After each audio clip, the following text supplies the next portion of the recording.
ছাদ বাগানে লিচুর মতো প্রজাতি যেগুলো আছে সেই প্রজাতিগুলো আমাদের কাছে অত্যন্ত আকর্ষণীয় হয়ে ওঠে। বিভিন্ন প্রজাতির বিভিন্ন ধরনের কিন্তু এই লিচুর প্রজাতিগুলো কিন্তু আমাদের ছাদ বাগানে স্থান পায়। কিন্তু এই প্রজাতি যেগুলো আমাদের ছাদ বাগানে স্থান পায় সেগুলো আমরা অনেক রকমভাবে পরিচর্যা করি।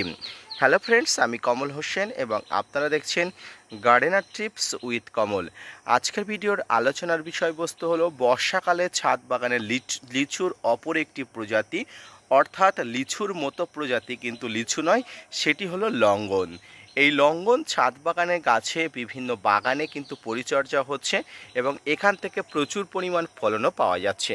আজকের ভিডিওর আলোচনার বিষয়বস্তু বর্ষাতে লঙ্ঘন গাছের পরিচর্যা, সার প্রয়োগ, কীভাবে খাবার দেবেন, কিভাবে গাছকে সুস্থ সবল রাখবেন, গাছ ভালো রাখার জন্য আপনাকে কি এই সময় স্প্রে ফর্মে খাবার দিতে হবে, বিস্তারিত আলোচনা হবে আজকের ভিডিওতে। না স্কিপ করে কন্টিনিউ করুন।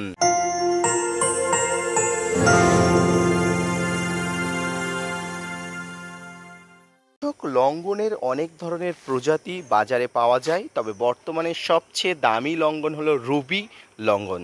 এই রুবি লঙ্ঘনের গাছটি বর্তমানে আমার কাছে স্থান পেয়েছে ট্রাস্টেড নার্সারি থেকে এবং একটু দাম দিয়ে কিন্তু এই লঙ্ঘনের চারাটি আমি নিয়ে এসেছি। তো যাই হোক, লঙ্ঘনের কম দামি চারা হোক বা বিভিন্ন ভ্যারাইটির চারা হোক না কেন, একই ধরনের পরিচর্যা কিন্তু করতে হবে। বর্তমানে বর্ষাকাল, আর বর্ষার সময় আপনার ছাদ বাগানের গাছগুলো অস্বাভাবিক হারে বাড়বে, বৃদ্ধি হবে, সুস্থ স্বাভাবিক থাকবে এবং গাছগুলো দেখার মতো থাকবে। তবে পাশাপাশি গাছের নানা সমস্যাই থাকবে, যেমন গাছে বিভিন্ন পোকামাকড়ের আক্রমণ, গাছের পাতা খেয়ে যাওয়া মতো সমস্যা, গাছের বিভিন্ন ধরনের ফাঙ্গাস কীটপতঙ্গের আক্রমণ।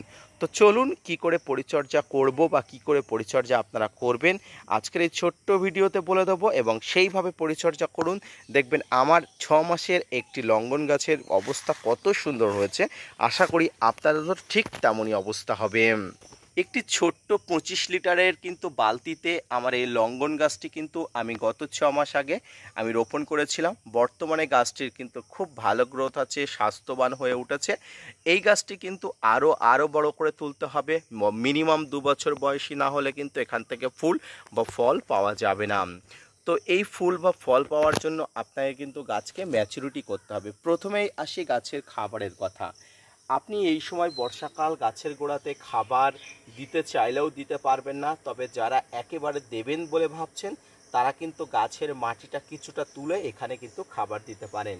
কি খাবার দেবেন? এখানে আপনারা যে খাবারগুলো দেবেন সেই খাবারের মধ্যে যাতে গাছের বেঁচে থাকার জন্য 16টি ম্যাক্রো এবং মাইক্রোনিউট্রিয়েন্ট উপযোগী খাবারগুলো থাকে সেগুলো, যেমন আপনারা শিংকুচি, নিমখোল, হাড় গুঁড়ো, ভার্মিকম্পোস্ট, সর্ষের খোল, বাদাম খোল, এই ধরনের খাবারগুলো কিন্তু দেবেন। এছাড়া বিভিন্ন ধরনের তরল এবং জৈব সার কিন্তু দিতে হবে। তরল সারের মধ্যে আপনারা বাড়িতে সবজি পচানো জল এবং বিভিন্ন ধরনের ভাতের ফ্যান বা চাল ধোয়া জলগুলো আপনারা দিতে পারেন। এই ধরনের খাবারগুলো খেয়ে কিন্তু গাছ বড় হয়ে উঠবে, গাছ সুস্থ স্বাভাবিক হয়ে উঠবে। এবং গাছে প্রতি 3 থেকে আড়াই মাস অন্তর কিন্তু আপনার ছাদ বাগানে গাছে খাবার দিতে হয়। যেহেতু আপনি যদি এখন খাবার দেন, অর্থাৎ এই জুন মাসে খাবার দেন, আবার কিন্তু সেপ্টেম্বরের শেষের দিকে আপনাকে খাবার দিতে হবে। কারণ যে খাবারটি দিচ্ছেন সেই খাবারটি গাছ খেয়ে ধীরে ধীরে সেখান থেকে শক্তি গাছের পাতাতে পাঠাচ্ছে, গাছের শিকড়ে পাঠাচ্ছে এবং গাছ কিন্তু গ্রোথ হয়ে উঠছে।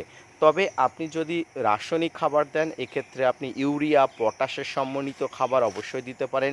এক্ষেত্রে এনপিকে জাতীয় খাবার অর্থাৎ 0050 আপনারা স্প্রে করতে পারেন, 19-19-19 স্প্রে করতে পারেন, 18-18 স্প্রে করতে পারেন। প্রতি লিটার জলে 1 থেকে 2 গ্রাম নিয়ে আপনারা এই ধরনের এনপিকে জাতীয় খাবারগুলো কিন্তু স্প্রে করতে পারেন। এ তো গেল গাছের গোড়াতে খাবার এবং গাছের পাতাতে খাবারের পরিচর্যা। এবার আসি গাছের পাতা এবং গোড়াতে কী ধরনের সমস্যা আক্রান্ত হতে পারে। যে কোনো গাছের সমস্যা আক্রান্ত হবেই, আর এই সমস্যাকে দূরীভূত করার জন্য আপনার কাছে বিভিন্ন ধরনের ঔষধপত্র রাখতে হবে। যেমন গাছের পাতা খাওয়া পোকার আক্রমণের জন্য ডাইমাটের 30% কম্পোজিশনের কীটনাশক, গাছের পাতা খাওয়া রোগের জন্য আপনারা ইমিডাক্লোপিড গ্রুপের কীটনাশক, এছাড়া আপনারা সাইপারমেথ্রিন গ্রুপের কীটনাশকগুলো কাছে রাখবেন। বাংলাদেশি বন্ধুরা সবিক্রম 425 ইসি বা ওই কম্পোজিশনে অন্য কোনো নামে কীটনাশকগুলো থাকলে অবশ্যই ব্যবহার করবেন। প্রতি লিটার জলে 2 থেকে আড়াই ml নিয়ে আপনারা এই ধরনের কীটনাশক এবং ফাঙ্গিসাইডগুলো স্প্রে করতে পারেন। এবং ফাঙ্গিসাইড হিসাবে আপনারা সাপ, ম্যানসার, Bavistin, Ridomil gold, Blitox, blue copper, M45, Amistar top আপনারা নিয়ে নেবেন। এবং আমি যে কীটনাশক বা ফাঙ্গিসাইডগুলো বললাম বাংলাদেশে বিভিন্ন নামে পাওয়া যেতে পারে, কম্পোজিশনগুলো শুধু ফলো করবেন। কার্বনডাজিম এবং ম্যানকোজাইব গ্রুপের যে সমস্ত ফাঙ্গিসাইডগুলো আছে সেগুলো আপনারা প্রয়োগ করতে পারেন, কোনো ধরনের অসুবিধা নেই। এছাড়া টাটা ব্লাইটক্স প্রয়োগ করতে পারেন, অ্যামিস্টার টপ প্রয়োগ করতে পারেন। আপনাদের কাছে যে ধরনের ফাঙ্গিসাইড কীটনাশক থাকুক না কেন আপনারা একত্রে মিশিয়ে দিয়ে আপনার ছাদ বাগানে গাছে কিন্তু প্রয়োগ করতে পারেন। দর্শক, এইভাবে কিন্তু ছাদ বাগানে গাছে কিন্তু কীটনাশক এবং ফাঙ্গিসাইডের একটা সম্মিলিতভাবে কিন্তু প্রয়োগ করলে গাছ সুস্থ স্বাভাবিক থাকবে, বড় হয়ে উঠবে এবং কচি পাতা ছেড়ে কিন্তু গাছ সুস্থ স্বাভাবিক হবে। এবং গাছকে ঝাঁকড়া করতে চাইলে এখানে একটা টিক্স ফলো করুন। দেখুন এই টিক্স, এখানে একটা কচি পাতা বার হচ্ছে, এর মাথাটা কিন্তু কেটে দেবো। দেখুন এই মাথাটা কেটে দিলাম, কয়েকদিন পরে কিন্তু এর পাশ দিয়ে অনেকগুলো শাখা পোশাখা কিন্তু বার হবে। এতে কিন্তু গাছ আরও বেশি ঝাঁকড়া হয়ে উঠবে এবং গাছ সুস্থ স্বাভাবিক থাকবে। ছোট যে সমস্ত লঙ্ঘন গাছগুলো আছে ঠিক এইভাবে পরিচর্যা করবেন। এবার আসি বড় লঙ্ঘন গাছ বা কাঠ লিচু বলুন, যাই বলুন, যাদের ফল আছে, যে সমস্ত গাছে ফল আছে আপনারা অবশ্যই এখন মাইক্রোনিউট্রিয়েন্ট বা অনুখাদ্য হিসাবে বোরন স্প্রে করবেন। প্রতি লিটার জলে আপনারা 1 গ্রাম বোরনের সঙ্গে 1 গ্রাম SOP একত্রে মিশিয়ে নিয়ে আপনারা মাইক্রোনিউট্রিয়েন্ট বোরন অবশ্যই ফলে স্প্রে করবেন। না হলে ফল ফাটা, ফল ঝরে পড়া এই ধরনের সমস্যাগুলো কিন্তু আপনি অবশ্যই আক্রান্ত হতে পারেন। এবং গাছে যাতে কোনো ধরনের ফাঙ্গাস কীটপতঙ্গের আক্রমণ না হয় তার জন্য তো আপনি করছেন, তো ফলের জন্য স্পেশালভাবে আপনাকে খাবার যেমন দিতে হবে ঠিক তেমনি গাছের যেরকম আমি কীটনাশক স্প্রে করার কথা বললাম ঠিক তেমনভাবে করতে হবে। এছাড়া এই সময় বর্ষাকাল, অতিরিক্ত টবের মাটিতে যাতে জল না জমে তার জন্য অবশ্যই ঠিক রাখবেন। এবং টবের ড্রেনেজ হোলগুলো আপনারা অবশ্যই ভালো রাখবেন, যাতে করে বর্ষা বা বৃষ্টির সময় কিন্তু ড্রেনেজ হোল দিয়ে প্রচণ্ড পরিমাণ জল বাইরে বেরিয়ে যায়। কোনোভাবে অতিরিক্ত জল কিন্তু ড্রেনেজ হোলের মধ্যে আটকে না গিয়ে শিকড় পচা বা রুট রটজনিত সমস্যা না হয়। দর্শক, আজকের ভিডিওটি এই পর্যন্ত। কাঠ লিচু বা লঙ্ঘন গাছের পরিচর্যা সংক্রান্ত তো আজকের এই ভিডিওটি কেমন লাগলো জানাবেন। পাশাপাশি লঙ্ঘন গাছের পরিচর্যার যাবতীয় খুঁটিনাটি তথ্য সম্পর্কিত এই ভিডিওটি আপনাদের আশা করি ভালো লেগেছে। যদি ভালো লেগে থাকে gardener tips with Kamal YouTube চ্যানেলের সঙ্গে থাকবেন, ভিডিওটি শেয়ার করতে ভুলবেন না এবং চ্যানেলের স্থায়ী সঙ্গী হয়ে থাকবেন। ধন্যবাদ।